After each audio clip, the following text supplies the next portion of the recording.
what was going on behind the scenes at Wright Field between 1942 and 1952 from June Crane, an individual who was actually at Wright Field and participated directly in many of the events that are going to be described. This is an extraordinary report.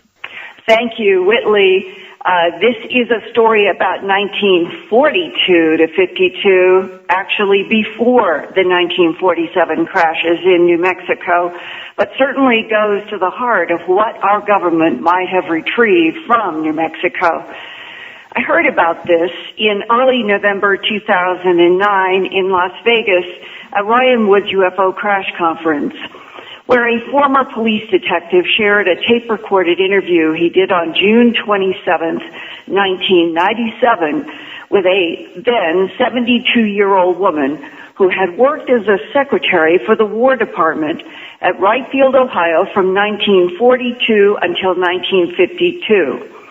Before marriages, her name then was June Crane, and during her work at Wright Field, she held a secret and a top secret Q clearance that would have come through the Atomic Energy Commission. She heard about UFO crashes in New Mexico and retrievals of non-human bodies, and she even held in her own hands a piece of what was called a spaceship metal that she could not cut, and no matter how hard she twisted, the metal would always spring back to its original shape. The police detective who interviewed June Crane before her death is James E. Clarkson, 58 years old, who retired from the Aberdeen, Washington Police Department in 2000 because of a knee injury.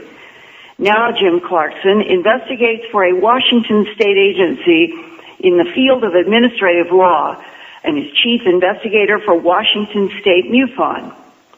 Jim became interested in the UFO phenomena after reading John Fuller's book, Incident at Exeter, concerning 1965 UFO encounters in New Hampshire.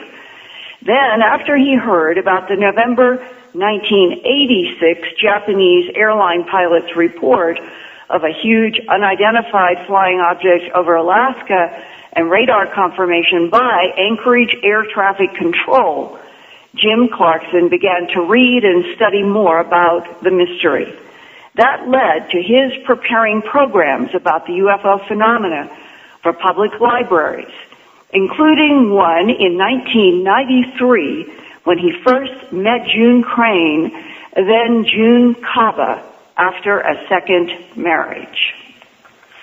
I gave a program in the Ocean Shores Library in 1993.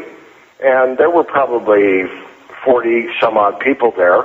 And when I was all done, this very determined older woman approached me and just looked me right in the eye and said, "You're right. The government knows all about UFOs and they're not telling the truth. They're keeping it all secret."